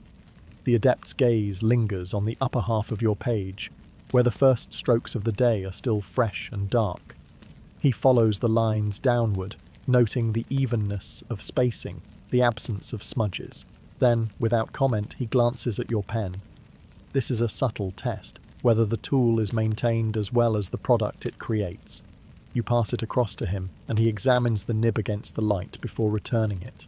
When he finally speaks, it is in the same even tone used in the morning reading. Steady hand. Keep the downward strokes firm. The principle of polarity. Balance in contrast. His comments are never elaborate. They are brief enough to remember, but pointed enough to improve your work. The inspection continues down the line. Occasionally he will pause longer at a bench, murmuring a correction or demonstrating a letter with his own pen. In rare cases, he will lift a page entirely from the desk, holding it at arm's length to check its visual balance. Pages that meet his standard are returned without ceremony. Those that do not are set aside for revision, an unspoken reminder that no work is beyond improvement. The atmosphere during inspection is a blend of concentration and restrained anxiety. Even the most experienced scribes adjust their posture slightly as the adept approaches, ensuring their column looks its best. The novices, seated nearer the back, tend to hold their breath until he moves on. When the circuit is complete, the adept steps back into the center of the room and offers a single sentence meant for all. Ink records the hand, but form records the mind. Then he leaves, his footsteps fading as quickly as they appeared, and the scriptorium exhales in unison. You return to your work with a new awareness of each line, the inspection still fresh in your thoughts. The page before you is the same as it was moments ago, yet it feels slightly altered, as though the adept's gaze has left an invisible mark alongside your ink. The midday inspection leaves a subtle tension in its wake, not unpleasant, but enough to make the prospect of stepping away from the benches feel like a quiet release. The bell for the meal sounds soon after, a steady, resonant tone that calls everyone toward the open courtyard where the refectory's side tables have been moved into the shade. The sun is bright overhead, but the air beneath the awnings is cooler. Long wooden boards rest on trestles, forming makeshift tables lined with simple clay bowls and small cups of water. Today's meal is a stew of lentils and root vegetables, thick enough to cling to the spoon, accompanied by flat loaves of bread baked earlier that morning. The bread is still faintly warm, its crust thin but firm. You take your place among the others, the smell of the stew mixing with the faint herbal scent drifting from the nearby garden wall. The chatter here is low, pockets of conversation forming and dissolving without urgency. Some speak about the adept's remarks from the inspection, sharing what corrections they were given. Others exchange small stories from their early days in the scriptorium, when every stroke felt like a test. The bread passes down the line, each person tearing off a portion. You dip yours into the stew, letting it soak up enough to soften before taking a bite. The flavour is simple, earthy from the lentils, slightly sweet from the carrots, but satisfying. The cool water from the well cuts through the warmth of the meal, its mineral edge a small reminder of the stone-lined depths it came from. Near the end of the table, a novice listens intently as two older scribes speak about the principle of cause and effect, using the timing of the meal itself as an example. The planting of seeds in spring, leading inevitably to bread in summer, the morning's preparation of ingredients leading to the bowl before them now. It is an easy, almost playful kind of teaching, slipped into casual talk without ceremony. The meal is unhurried, yet no one lingers excessively. Work waits, and the afternoon light is precious. Once the bowls are empty, they are rinsed in a basin and set upside down on the boards to dry. The tables themselves are left in place, their shade still useful for anyone needing a few quiet moments before returning inside. You step away from the table and into a patch of dappled sunlight near the courtyard wall. The heat of the stones under your sandals contrasts with the cool air in the shade, a small reminder of the principle of polarity made tangible. Around you, the hum of voices fades as the scribes file back toward the scriptorium, ready to resume the slow, steady labour of the afternoon. The cool of the shaded courtyard lingers on your skin as you return to the scriptorium, but the air inside is warmer now. The afternoon sun has shifted, sending angled light through the upper windows so that it falls directly onto some of the workbenches. The glow makes the ink look almost metallic in its sheen, though the effect will fade once it dries. This is the time of day when the columns seem to stretch the longest. The morning's freshness has passed, and the hand begins to feel the repetition more keenly. Even so, the discipline remains. The afternoon's first task is to align your parchment once more, checking that the charcoal guidelines still hold and that your bench's angle is steady. A column begun, even slightly askew, will only magnify the error as the day goes on. The first few lines come slowly. The ink flows well enough, but your wrist takes a moment to find the morning's steadiness. A small adjustment in posture, a pause to breathe, and the strokes begin to fall into rhythm again. Around you, the soft scratching of pens forms a steady undercurrent, punctuated only by the occasional creak of a bench or the faint sound of someone shifting in their seat. The long afternoon columns demand a different kind of focus than the morning's work. Here, the challenge is not the first stroke's precision, but the endurance to keep every line consistent through gradual fatigue. The adepts teach that this is where the principle of rhythm becomes most visible, the rise and fall of energy, the cycles within a single day's labour. To work through the low point is to maintain the balance that rhythm demands. Occasionally, your eye drifts toward the page's upper margin, noting the slow but steady advance of completed lines. There's a quiet satisfaction in watching the white space disappear, replaced by ordered symbols that will outlast the day, the week, perhaps even your lifetime. From across the room, a novice makes a small error, an extra curve in a letter, and immediately lifts his pen, waiting for the ink to dry before scraping it away. The act is so practiced here that it barely disrupts the room's flow. Mistakes happen, but their correction is part of the craft. The light through the windows begins to soften, shifting from gold toward a deeper amber. This is the unspoken signal that the afternoon's final push has begun. You dip the pen once more, guiding the nib carefully through the closing lines of the column. When you reach the bottom margin, the space is exact, the alignment clean. You lean back slightly, letting your shoulders drop. Another column stands finished, one of many that will join the whole. There's no announcement, no applause, just the quiet turning of the page and the knowledge that the work continues. When the afternoon columns grow heavy on the hand and the mind begins to drift, the quiet task of margin notes offers a change of pace. They are not always needed, but when they are, they demand a different kind of attention. Less about filling space in perfect order, more about fitting meaning into the narrow edges left between text and border. A margin note can serve many purposes, clarifying a difficult phrase, referencing another passage, or marking a correction too small to alter the main column. Some are practical, some philosophical, and a few are so cryptic they seem meant for a single reader centuries in the future. The adepts say these notes are like whispers alongside the voice of the main text, soft but enduring. Your parchment for this task is already laid out with a completed column, its black ink settled and dry. The margin on the left is wide enough to hold a short phrase without crowding the border. You choose a reed pen trimmed finer than usual, a tool that can draw a delicate line without bleeding too much into the parchment's fibres. The ink is the same, but the control must be greater. A margin note leaves no room for hesitation. The process begins with the smallest of marks, a subtle symbol indicating where the note corresponds in the main text. This mark, though tiny, must be placed exactly, for a misplaced symbol can confuse a reader long after the scribe has passed on. The note itself follows in smaller script, each letter compressed but still legible. There's a certain intimacy to writing in the margins. You're closer to the text here, both physically and in thought. The main column is the official voice, steady and deliberate. The margin is the side conversation, the quiet aside to a future reader leaning in to listen. It's easy to imagine the hand of another scribe, years from now, pausing in their own work to read what you've written and nodding faintly in agreement. Across the room, others are bent over similar work, their shoulders hunched slightly, their pens moving in short, precise strokes. The sound of margin notes is different from that of full columns, less flowing, more punctuated as each word is weighed for both meaning and fit. Once the note is complete, you pause to examine it from a distance. The spacing holds, the letters align, and the ink sits cleanly against the parchment. There's a small satisfaction in knowing that your words will live in the shadow of the main text, quietly guiding those who choose to look closer.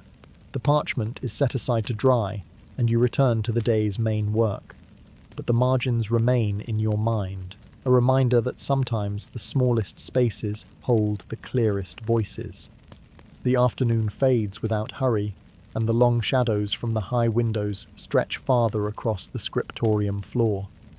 The scratching of pens grows slower, the ink pots lighter, until the sound of the bell rises through the room. This is not the quick, bright ring that marks the midday meal. It is the deep, deliberate toll that signals the evening chant. The motion of the scribes changes instantly. Pens are set down, pages lifted gently aside to avoid smudges. A few flex their hands, shaking out the stiffness before rising from their benches. The novices fall in line behind the senior scribes, their steps measured to match the calm procession toward the main hall. The air in the hall is dim and warm, the last of the day's sunlight slipping away through the high arches. Oil lamps burn in even intervals along the walls, their flames steady, casting long shadows that sway with the slightest movement of air. The scent of tonight's incense, myrrh and cedar, is heavier than usual, its depth settling low in the chest. The adept at the centre holds a scroll rolled tightly in his hands. When the murmurs fade to silence, he begins to read from the principle of rhythm. His voice is deep but unforced, the kind of tone that can be felt in the bones as much as heard in the ears. Between each measured sentence, the circle answers with a hum, long, resonant, rising and falling in a pattern that feels like breathing made audible. The words tonight speak of the inevitability of cycles, tides, seasons, the swing between work and rest. You can feel the truth of it in your own body, the shift from the day's upright labour to the evening's release, from the precise lines of the column to the open, undemanding curve of the chant's hum. In the pause before the final line, the room holds itself utterly still. Then the adept speaks. The pendulum swing manifests in everything. The measure of the swing to the right is the measure of the swing to the left. The hum that follows is slower now, fading like the last ripple of a stone dropped into deep water. When the chant ends, the scribes bow their heads briefly in acknowledgement, then file out in near silence. The myrrh still lingers, mingling with the cooler air of the corridors. No one hurries. There is time yet before the evening meal, and the chant's pace remains in the body even as the steps carry you back toward the refectory. You find your bench just long enough to cover the ink pot and set your pen aside. The day's pages rest in their neat stack, each line fixed, each margin note in its place. The chant's rhythm still hums faintly in your chest, a quiet proof that the work and the rest belong to the same cycle, each drawing its strength from the other. By the time you reach the refectory, the air has already taken on the faintly celebratory scent of the week's end meal. It is still modest by any measure. This is the scriptorium after all. But there's a subtle difference in the way the tables are set, the way the food is arranged. The bowls are larger tonight, the bread loaves a little softer, and at the centre of each table sits a small dish of honey for those who wish to sweeten their last meal of the work week. The lamps along the walls burn a little brighter, their light reflected in the sheen of the polished boards. Scribes gather in small knots rather than a single, uniform line, the formality of earlier days relaxing just enough to let the voices rise in gentle conversation. Even the novices seem less cautious, their laughter, quiet but genuine, weaving through the hum of talk. Tonight's fare is a thick barley stew with chunks of onion and carrot, the kind that clings to the spoon and warms the chest after the first bite.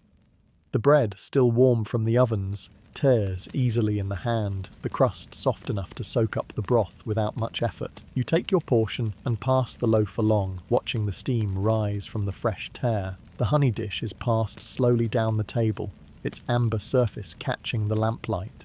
A few drips fall onto the boards as spoons are dipped in and twirled over slices of bread. The sweetness is rare enough to be savoured deliberately. Each bite is taken with a pause, as though no one wants the taste to fade too quickly. The conversation tonight is less about the day's work and more about the days to come. Some speak of the next scroll to be started, others of the small repairs planned for the benches or shelves. A few simply sit back, listening, content to let the sound of familiar voices fill the space. At one corner of the table, an adept leans in to tell a novice a brief story about his own early years, a tale of an ink pot spilled across a half-finished page and the long hours spent rewriting it. The novice smiles in sympathy, though his eyes betray the awareness that such a day could still be ahead for him. When the bowls are emptied and the bread reduced to crumbs, the tables are cleared in a slow, unhurried rhythm. No one rushes to leave. The sense of completion hangs in the air, as though the week itself is taking a final breath before giving way to the next cycle.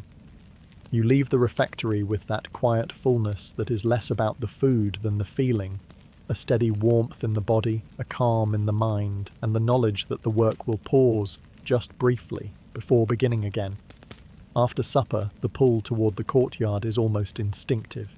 The air outside carries the faint coolness of early night, a welcome shift after the warmth of the refectory.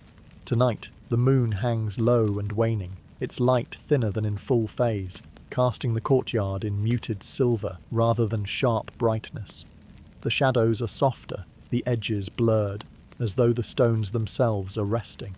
A few scribes have gathered by the well, drawing water to rinse their hands or fill small pitchers for the cells.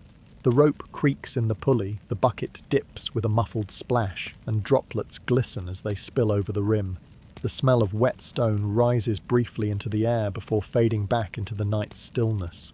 The benches along the courtyard wall are occupied in small clusters.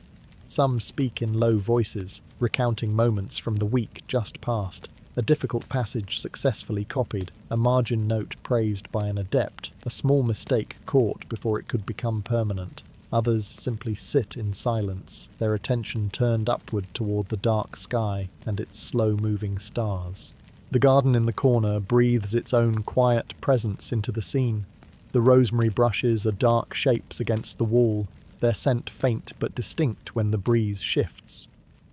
A moth drifts lazily from one flower to another, its wings catching the moonlight for just a moment before vanishing into shadow.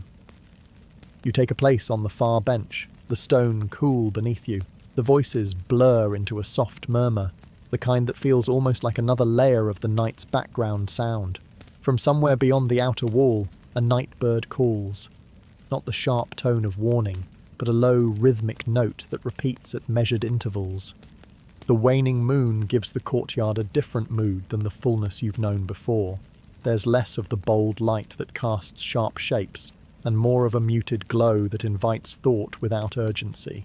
It feels like a pause within the larger cycle, a reminder that even light moves in rhythms of increase and decline. The Kybalion's principle of rhythm seems almost tangible here, etched not on parchment, but across the sky. As the evening deepens, the groups on the benches grow smaller. One by one, scribes rise, nod to their companions, and disappear into the dim corridors leading to their cells. The well bucket rests on the stone rim now, its rope slack, the water within undisturbed. You stay just a little longer, letting the quiet settle fully before standing. The moon has shifted slightly, its pale light falling now across the garden wall. The courtyard feels lighter somehow, as though it has breathed along with you, ready to return to stillness until the next time the door opens. While most of the scribes drift toward their cells or linger briefly in the courtyard, the novices gather in the smaller teaching hall for what the adepts call the late reflection. It is not quite a lesson, nor is it entirely a discussion. It is simply a space set aside at week's end for looking back at the work done, the mistakes made, and the progress quietly achieved. The hall is lit by only 2 oil lamps tonight, placed at either end of the long bench in the centre. The light leaves the far corners in shadow, giving the room a depth that feels larger than its size. The novices sit in a loose circle, their scrolls and tools set aside. There is no parchment in hand for this meeting, nothing to copy, nothing to correct. The instructor, a patient-eyed woman with a voice like low water over stone, begins not with a lecture, but with a question. What did the week teach you? She leaves the silence that follows unbroken, waiting for someone to speak. The answers come slowly at first. One novice mentions a better understanding of the principle of polarity after a particularly uneven page taught him the value of balance. Another recalls an adept's praise for the even spacing of her margin notes, which had taken extra effort on a day when her hand felt unsteady. The conversation turns naturally to mistakes, the blot that spread too far to be scraped away, the column that began straight but slowly leaned before reaching the bottom. There is no shame in the telling. Each error is offered like a stone placed in the centre of the circle, something to be examined without judgment before being set aside. The instructor nods at each, occasionally asking, "And what would you do differently?" Her own contribution is a brief reminder that progress is often quiet, almost invisible in the moment. The hand learns by the day, she says, but the mind measures by the season. Do not look for your own change too soon, or you may miss it when it comes.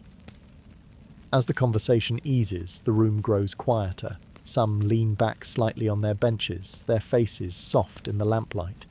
The instructor does not press for more words. She simply allows the silence to gather, knowing it has its own kind of instruction.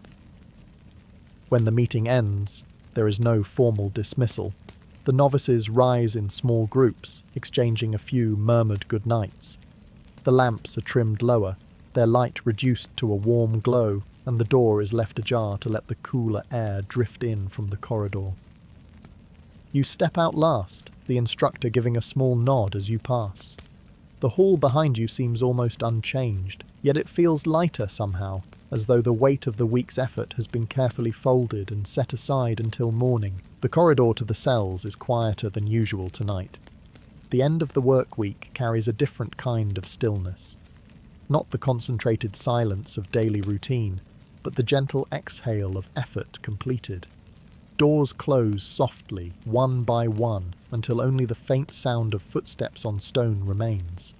Inside your cell, the air feels cooler, touched by the night drifting in through the small, high window.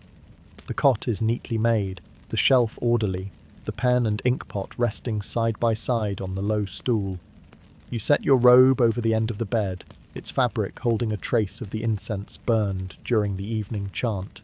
The lamp's flame springs to life with a single strike of flint, its warm light drawing the walls closer in a way that feels protective rather than confining. Shadows move gently across the plaster, softening the edges of the room.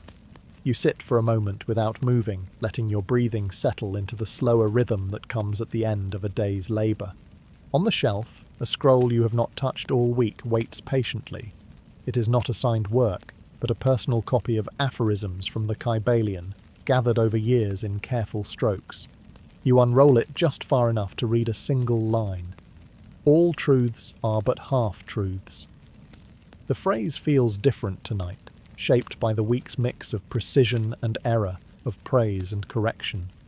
It reminds you that the work itself, no matter how exact, is always part of a larger whole you may never fully see.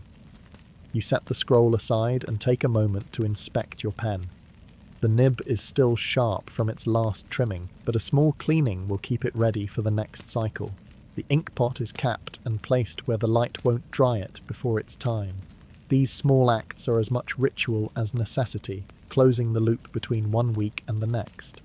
From beyond the door, a faint murmur of voices rises and fades, perhaps two scribes sharing a final thought before parting for the night. Somewhere farther off, the watchman's step passes in steady intervals, his lantern light spilling briefly across the threshold before vanishing again. You lower the lamp's flame until it burns at its smallest, the glow barely enough to hold the shadows back. The cot's blanket is cool to the touch as you lie down, its weight settling over you like the last stroke of a pen on an otherwise complete page. The cell feels entirely still now, a small square of stone holding the quiet of the week within its walls. Sleep comes slowly, but without effort, not as an escape from the work, but as its natural conclusion. The hour is late enough that the corridors have sunk into complete stillness. Even the faint murmurs that sometimes linger after lights are lowered have faded away. Tonight's silence feels deeper, touched by the sense of a cycle closing. The watchman begins his final round of the week with deliberate slowness, as though each step marks not just space, but the passing of days. He starts, as always, at the main door. The heavy iron bolt slides under his hand with the same reassuring weight it has carried for years. He runs his fingers along the wood, feeling the familiar grain beneath the cool metal of the hinges. Outside, the night is so still that no sound penetrates. No bird call, no distant footstep, no rustle of wind in the courtyard trees. The world beyond the scriptorium seems to be holding its breath. His lantern throws a narrow cone of light ahead of him, the glow warm against the stone, the shadows long and soft. Dust motes rise briefly as his robe brushes the floor, catching in the light before settling again. The first hallway is empty, but for the faint scent of myrrh and cedar left from the evening chant. He pauses briefly to listen, not for danger, but for confirmation that the silence is complete. Passing the scriptorium's main chamber, he slows. The benches sit in neat order, each page left to dry, perfectly aligned. The tools are stored, the ink pots capped, the pens cleaned and set at exact angles. The watchman's eyes linger on the stacks of completed pages at each station, knowing they will join the archives in time. There is no need to touch them, their readiness speaks for itself. He moves on to the refectory, the scent of the evening meal still faint in the air. The trestle tables have been cleared and wiped, the benches pushed back neatly beneath them. A single pitcher of water remains at one end, a quiet invitation for any who might wake in the night. The shutters are closed and latched, the wood still cool from the touch of evening air before they were drawn shut. From there, his route takes him past the novices' hall. Here, the stillness feels different, lighter, tinged with the quiet hum of youthful energy that has finally spent itself. He glances in to see their benches bare, their tools stacked in tidy bundles. A single scroll lies unclaimed at the instructor's table, but he leaves it untouched. It will be retrieved in due time. The garden courtyard comes next, its stones silvered under the waning moon. The rosemary and sage plants are dark, their scent barely perceptible in the cool air. The well stands silent, its rope hanging straight and still. The watchman steps into the moonlight, his lantern dimmed slightly so the softer glow of the sky can wash over the space. He makes a slow circuit of the walls, running his hand along the rough stone, checking each gate and hinge. Nothing is disturbed. His final path leads toward the sleeping cells. Here, the air feels warmer, softened by the quiet breath of those resting within. The doors are closed, a few showing the faintest line of lamplight at the bottom, a scribe reading a final phrase before extinguishing the flame. He walks softly, his steps steady but without haste, letting his presence be known in case any inside are still awake to hear it. Reaching the far end of the corridor, he pauses. It is not necessary for the round, but he always takes a moment here to stand in stillness, the lantern light pooling around his feet. He listens, to the faint shifting of someone turning in bed, to the creak of the building settling, to the complete absence of anything amiss. The return path is slower still, each checked latch and bolted door reaffirming the scriptorium's unbroken order. When he reaches the main door again, the bolt remains firm, the wood cool and solid under his palm. He turns back to his chair by the threshold, setting the lantern down beside him. Here he will sit until the faint grey of dawn seeps into the upper windows. The scriptorium sleeps in its own rhythm, the week folded neatly behind it, another ready to unfold ahead. The watchman's eyes drift from shadow to shadow, his breathing matching the slow pulse of the quiet building. In his. The first sign of morning is not the light, but the sound. Somewhere far off, a single bird begins its slow, deliberate call, not hurried, as if it knows the sun will come whether it sings or not. The air in your cell is still cool, touched faintly by the scent of the courtyard herbs drifting in through the high window. The rest after the week's end has a different quality than ordinary sleep. It is not just the body that feels lighter, but the mind, as if the parchment of thought has been carefully smoothed and set out anew. Rising feels less like an effort and more like an unfolding, each motion without rush. You light the lamp briefly, more out of habit than necessity, as the faintest grey begins to replace the night's black. The cot is made, the robe drawn on, the pen and ink checked with the same care as any other day, yet each small action carries a quiet sense of beginning. The Kybalion's principle of rhythm whispers in the background of thought, the swing from work to rest and back again. Outside in the corridor, the sound of other footsteps joins your own.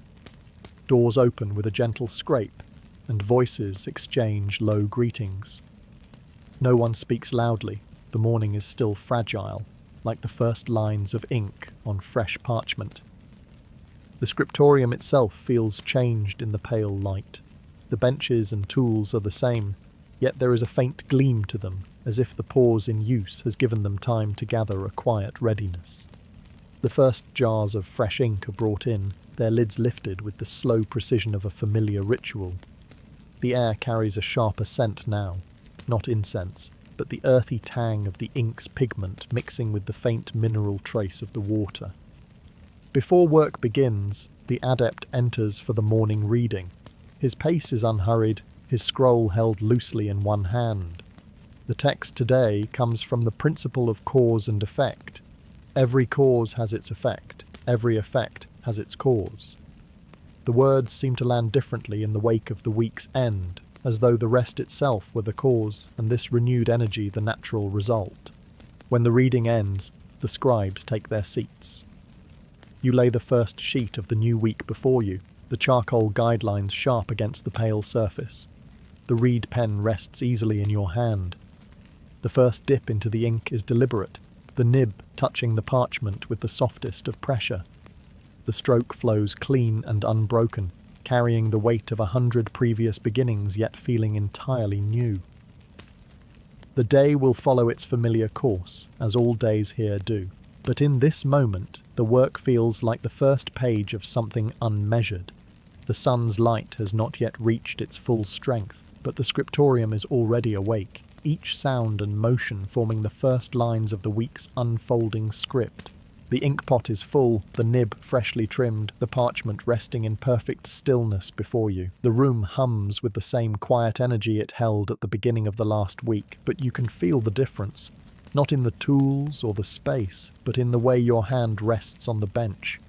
There is a steadiness now, built from all the hours, all the strokes, all the pauses that have come before. Around you, the other scribes settle into their places. The novices take an extra moment to adjust their posture, their eyes darting once toward the adepts, as if to confirm that everything is as it should be. The more seasoned hands begin without hesitation, their movements carrying the same calm certainty as breathing. The adept's voice from the morning reading still lingers in the air. The measure of the swing to the right is the measure of the swing to the left. It is not just a line from the Kybalion now, it is the shape of the week itself, a pendulum whose arc you can feel in your own pulse. The rest has swung into readiness, and readiness into action. You lift the pen and dip it into the ink. The surface breaks with a faint ripple, the dark liquid clinging to the nib, a touch to the inside rim, a breath to steady the hand, and the first motion begins. The reed glides forward, leaving its thin, deliberate trail across the parchment. It is the smallest mark in the scriptorium, but it holds the weight of all that follows. There is no rush. The stroke ends exactly where you mean it to, the line clean, the ink settling into the fibres. For a heartbeat, you leave it there, a single mark on an otherwise untouched page. Then the next stroke joins it, and another, the shape of the first letter taking form. Soon the column will begin to rise, and with it the slow rhythm of the day will unfold. The sound of other pens joins your own, a soft chorus of creation. The air takes on the faint scent of wet ink mixing with parchment, a smell as much a part of the scriptorium as the stone walls or the wooden benches. Outside, the light brightens, slipping in through the high windows in thin golden lines. This moment, this first stroke, is the same in every week, yet never identical. The pages to come will carry their own mistakes and corrections, their own inspections and praises, their own quiet pauses in the courtyard under the moon. Each cycle holds the shape of the last, but also the possibility of something unseen. You reach the end of the first line and glance up just long enough to see the others deep in their own beginnings. No one speaks. There is nothing to say. The work has begun again, and the scriptorium breathes as one. The pendulum swings forward,